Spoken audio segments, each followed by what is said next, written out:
By the way, before we get started on the video, I'll be doing a giveaway of the collaboration redemption code for Honkai Star Rail. Yo, I got an extra one. I'll probably give it away during one of my streams this month and probably get more of them throughout the month, as this event is just throughout this December. So make sure to follow my Twitch, be on that lookout. It was in high demand when I went there. Jesus, such a long line. As you can see here, the code will get you in-game profile picture of Pom Pom, new phone wallpaper, and Pom Pom's chicken recipe. Yo, want to be one of those cool kids? Well, just make sure to tune in on the streams. Once I get more extras, I'll be sure to give them out to the community. Okay, wow, so November gacha earnings are out now, and as you can see, wow, now Nikke is the number 2. This is something in the gacha gaming community. Obviously not all mobile games are out here, and again, there's like no PC earnings here because this is primarily obtained through the mobile app stores, so it's like PC is not really included. But as you can see, Nikke is number 2 on the November, and if you kind of actually look at it, Genshin and Honkai are pretty much kind of dominating in the previous ones. October, Genshin, Honkai, and then Nikke down here. Honkai, Genshin, Nikke, you have the Fate Grand Order obviously once in a while there, and Musume, but then Nikke's down here, and then wow, Honkai Genshin, just going through the different months here. Honkai Genshin. This is on April though. This is just on the month that Honkai got released, so that didn't really have a lot of days. I think it was like April 26th, like near the end of April, and so that's the only other time that Nikke actually surpassed Honkai. But oh my god, just puts you to perspective how crazy it is that Hoyo has been dominating. But now finally, hey, Nikke is actually back up here, and thanks to, you guys know how it is, the anniversary actually with Red Hood coming out. Now actually, I would even wager that if Farina did not come out on this November, it is possible that Nikke could have been at the top, but you know, obviously Farina there's just a lot more hype to her, so that's why, you know, the culprit for November on Honkai, it's you got Topaz and Numbi and Huo. That's the cause of them not earning as much as they normally do. Like for example, like if you had like the character for how do you say it? Luocha, or like, and Fushuan, you don't really need to pull for Huo. That's why. And then Topaz, she came out technically on the end of October, so majority of the pulls from her is not already included. So if we have to say, like, Huo was kind of like the main driving factor of November. And yeah, a lot of people have been like, oh, you can skip her because if you have the other healers like Luocha and Fushuan, and in Honkai you only really need 2 teams for Mach. So hey, I think that this is pretty great. Obviously Nikke has that advantage on anniversary. When you think about it, I'll be honest, like Genshin anniversary, it hasn't really been that hype. I feel like the Genshin anniversary has been just like, oh okay, whatever. I mean, I constantly play these 3 games, so obviously I'm enjoying all of them. And Puzzles and Dragons on JP, I want to talk about it. This Puzzles and Dragons is, I still think that it is one of the best gacha games of all time. I just don't play it now because I've been I've been playing all these different games. But Puzzles and Dragons was also my first gacha game that I have played. And right here, oh yeah, so unfortunately on the global side it's 190, but the JP is going strong, so I don't know how they're gonna, it does, I get really worried about games that are typically 200,000 and below. Whenever they are 200,000 below, it just kind of signals like slow downfall. A lot of games have started dropping off whenever it goes below 200k. Now I know there's always going to be some people that comment, oh, what about Girls Frontline? You know, that thing has been alive and it's been under 100k for a good amount of time. Well, I mean, I'll be honest with you, with Girls Frontline 2 coming out, like, just think about it. I feel like they're just using this as an investment to make sure that the Girls Frontline 2 will be successful. Because imagine, like, you know, you release Girls Frontline 2 and then you just heard that they dropped Girls Frontline 1, right? Like, so like the publicity of it obviously could be could get really bad, and especially when they're two different genres. Like, the gameplay on Girls Frontline 1 is completely different on Girls Frontline 2. I played Girls Frontline 2 and I'll be honest with you, it's not looking great in terms of the gacha. Like, I think it would get that niche of getting people on the SCOM, or like if you like the strategy RPGs. But I've played it and it kind of does devolve a little bit more into just the usual gacha after a while. Do your dailies auto, and so yeah, we'll see how they end up improving it, because that was the previous one, it was just like beta. So maybe they will update it, who knows. But in any case, you know, I just want to talk about that. Musume is still going pretty darn strong. It dropped down, but like, listen, 14, I'm not, who's gonna complain that, especially on the JP only, even though I know that there are a lot of people that do play the JP even though it's not in English. But the issue on here is because you don't really understand it, and there is a lot of like, you should know how to read Japanese. I played it, and if you want to be really successful in it, you need to know how to read Japanese, or at least recognize some of those, because reading what those skill effects are, is very important. I can't wait until it gets to global though. I'm still waiting for global. Please don't let it be Crunchyroll. Holy crap. Oh my god. I'm gonna go sicko mode if it goes on Crunchyroll, please. Like, side games, can you just like self-publish it, please? Just please. Dokkan and Dragon Ball Legends. Oh my god, this game is always like, has been so popular on the global. It's insane how popular it is. And then Fate Grand Order, yeah, you guys know how it is. I think it just goes up and down. This game is gonna stay, no matter how much you hate it, no matter how much you're bored with it. But it is what it is. Arknights, and this is JP 8 mil, and then there's also Arknights the global, which is 4 mil. And I have been noticing a lot of people are going back to Arknights also, and actually I've also kind of reconsidered going back to Arknights as well. That is something that I kind of want to get back more into, but it's just you know, there's just these other games that have been coming out and I wanted to try them out. But I think I'm just gonna go back to it and be a little bit more on the casual side. I have played this when it first came out, like really almost like every day for like a year, and then Princess Connect came out, and so I kind of slowed down on that one.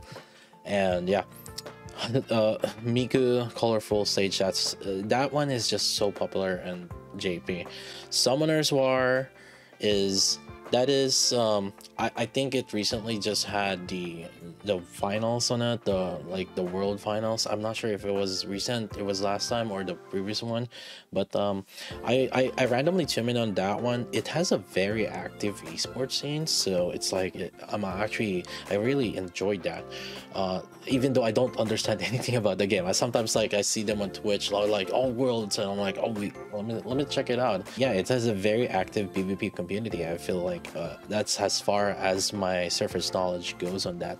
Memento Mori, please. I still I play it, but I don't understand why why is it like it's still popular. It doesn't make any sense. But you know, our JP bros, as it always like looks like, it seems like it's 90% of the 5 mil, more than 5 mil, is coming from Japan. And yeah, so just to put it to perspective, this game, I'll tell you what, I play it, I'm free to play here. I'm VIP 0, you can see it, that's free to play. I'm playing it actively still, but I'll be honest with you, I still don't understand why people would spend on it. Actually, you know what, never mind, I understand why people would spend on it, because it has a very pay to win PvP battle here system here. Because you know, when you start, you know how it is for gacha games, when it's like BP, battle power, combat power, CP, how it is, and especially when it goes to millions. Now it's like it yeah, so it's a very pay to win game, and I think that our JP bros enjoyed the PNGs, and then obviously once you get like a really core active small niche community, they can fund your game. Yeah, it's great, it's crazy. I still cannot believe it, but obviously you just give them the good stuff once a while of the new characters. And to give an idea on for you guys, literally every single new character has their own like theme song, and there's like a song for in Japanese and in English. Like there's different VAs also in Japanese and English. And then also I would even say even the R character, these R characters, they have their own theme song. Actually, one of my favorite one is this this character. She has her own theme song. So yeah, Memento Mori is just, man, like I still can't wrap my head around like it being that popular. But you know what, like our JP bros have been sustaining it. They have they are single-handedly carrying it. I mean, it's not completely dead because there is an active thing, because I am in like one of the top guilds right now. It has some sort of active small niche community at the very least. So I don't know, we'll see. Blue Archive, it has been popping off both the JP and global. I know in like in my Discord, people are very active in Blue Archive. They are saying okay, this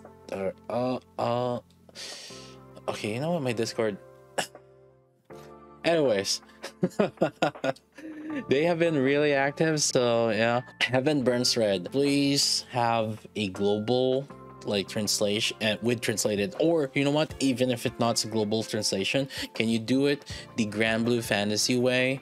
You just release it on JP and then like just have a English translated. Because if you guys don't know, like Grand Blue Fantasy is just it's a game that is pretty much like it really just publicly on JP, but like but for global players, we still play on the JP server because they just give an option to change the language. So right now, us global players, we can just switch to Japanese, English, while playing in the Japanese server. So it hasn't really been that kind of an issue. I'm really interested on Heaven Burns Red, but I could see why they're kind of hesitant on it, because they don't know the market.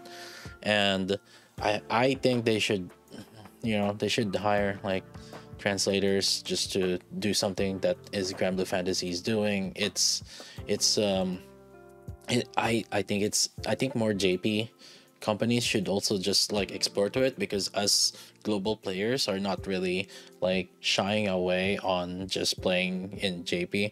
But obviously there's probably some legal reasons on it, and somehow Grand Blue Fantasy has been just been able to bypass it. One Piece, well, I haven't really tried this one, but I like One Piece. But you know, the thing is, for me, I usually kind of shy away as much on the anime turned into gacha. They have been kind of really bad. Speaking of which, let's talk about the anime that turned into gacha. Did even Black Clover M on JP, look, it's 130, 150. This is not looking good, I'm telling you right now. This is like the Mushoku Tensei one, I think kind of failed also. And when the JP side is like at this low, you kind of have to start worrying about it, because you got to consider there's a lot more people that are being paid here, like the developers, the publishers, server costs, and like all those things. So this 150 also, and it's not including the cut that the App Store take, which is like, you know, I think 30% or something like that. So it's even lower. And yeah, you definitely have to worry about it. This is not looking good with the recent come out of the Black Clover M. Now this Black Clover M on global, it's only like 20k. It was only one day. I think it was, yeah, I think it was day 1 or 2 days. So it hasn't really no, that's right. So we'll see what it will show, but it, you know, I guess for day 1 that's kind of worrisome, but we'll see. Speaking of which, okay, I've been jumping around here, but let's see here. Reverse 199, when it first came out, it was on the near the end of October, so that's why it was like, it's kind of like, okay, 1.1 near the end, that's crazy. Now 2 mil though, that's the first full month of Reverse 199, so that is actually pretty interesting. I am pretty interested on how it will shape up more. I am slowly kind of on and off on this, and the main reason for that is because it's just there to me, I've been kind of just busy, so like when trying to do new content, I kind of prefer auto. I have heard that they are going to start implementing auto though. I think the patch on the December 7th, so maybe I might get back into it, because this one the game has pretty graphics, so I really want to see where it like it kind of goes from there. I think they should have implemented that auto a lot earlier, but hey, it is what it is. They had different game design decisions. I feel like it was a missed opportunity, because I know a lot of people in my chat in Twitch that have been that just quitted, because like we're gacha players. We like playing it, but at the same time, we like some people just like the team building and building characters aspect, collecting characters, but it's not really the gameplay aspect as much. Because I'll tell you what, you guys should have seen what kind of gameplay this thing is, and people are playing it for some reason, because like the gameplay is literally just like PNG.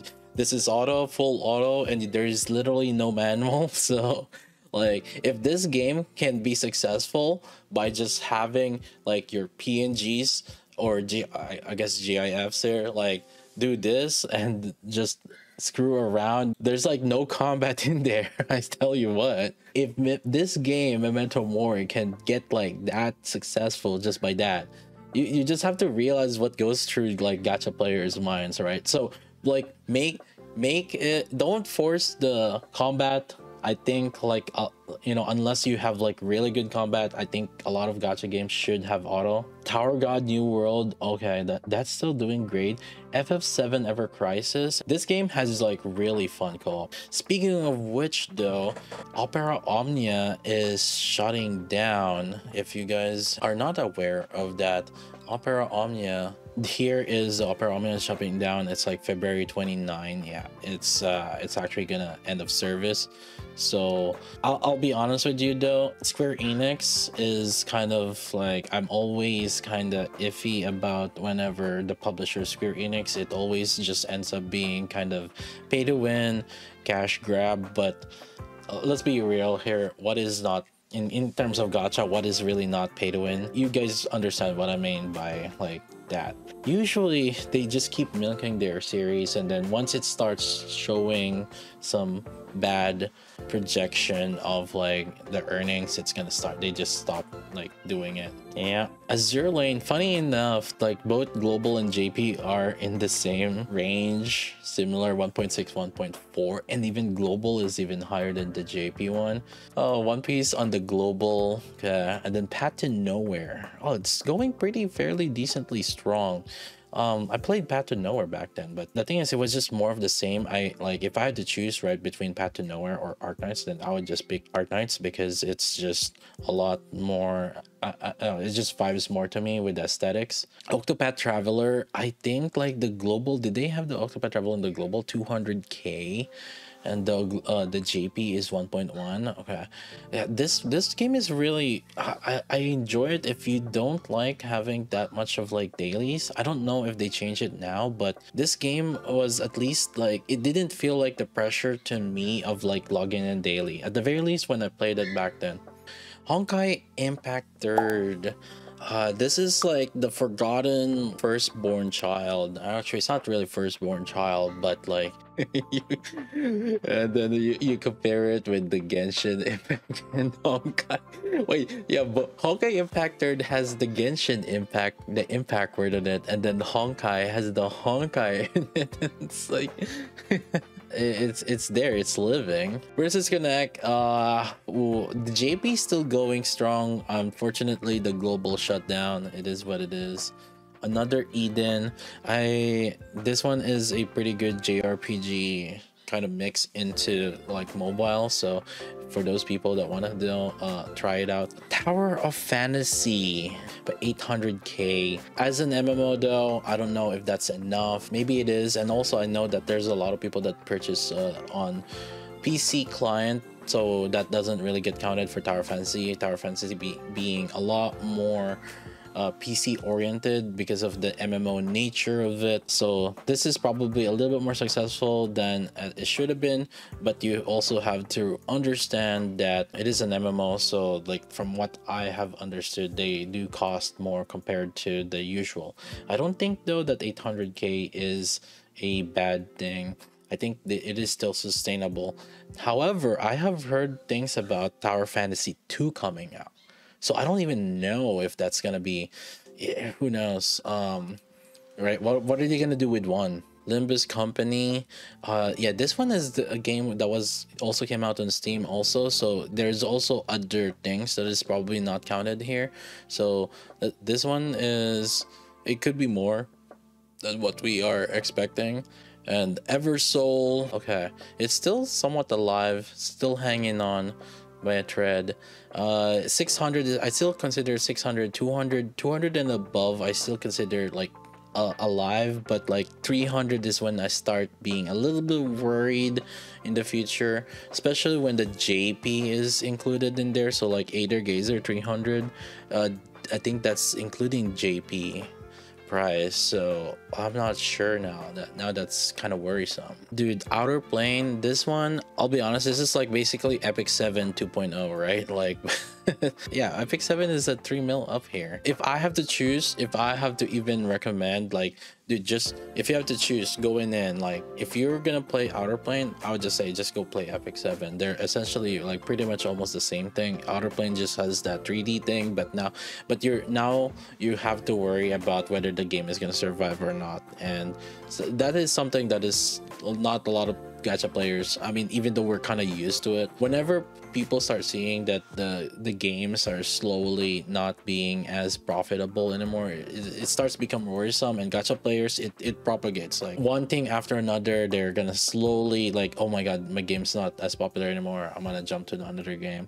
That's at least that's how the vibe check I get whenever I talk with my community and things like that. So Punishing Gray Raven global, it's like 300, and then the JP is 200. Ooh, it's kind of iffy.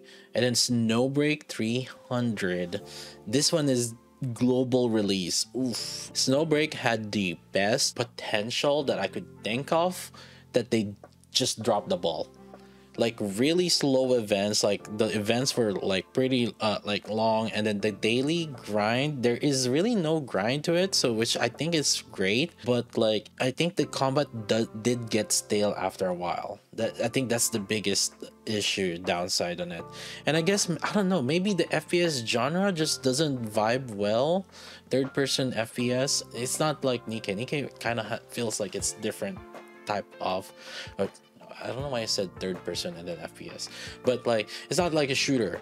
Like it's not the typical. Nikke has like a different typical shooter, but then like this one is like third person shooter, right? The Snowbreak, and yeah, it's just maybe it just doesn't vibe well with the gacha community as much. It is looking pretty bad though, considering that it is a global release including JP as well.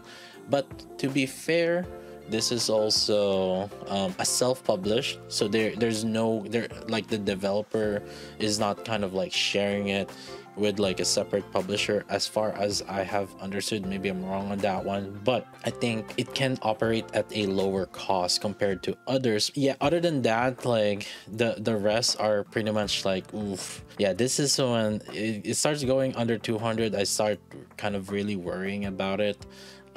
Neural Cloud, obviously that's like 150, 110.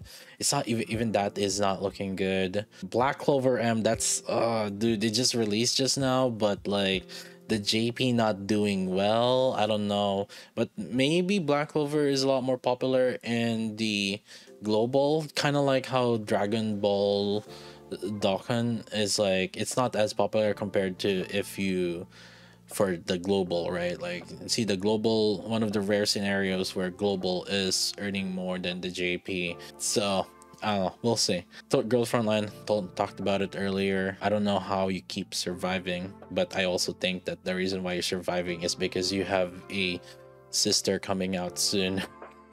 Tacked up, oh god, yeah, that's another game that's gonna shut down soon. 60-30 Artery gears. Higan, I don't know. I think this Higan, I think maybe they had the contract to run it for a certain amount of time and they're just waiting its time. It heavily dropped the ball. It had like a good outlook at the beginning. I even remember, didn't Niji Sanji have, they made even a song for it. Yeah, so like I remember the marketing on it was huge, and like I remember they definitely tried to capture the weeb community. There's I remember, I think like Giga like even made like ads on it, right? And yeah, it's just it is what it is, and it just dropped the ball so hard. It became like it was super generic. Archeland, wait, that's on Korea, huh? Interesting. Alchemy Stars on US.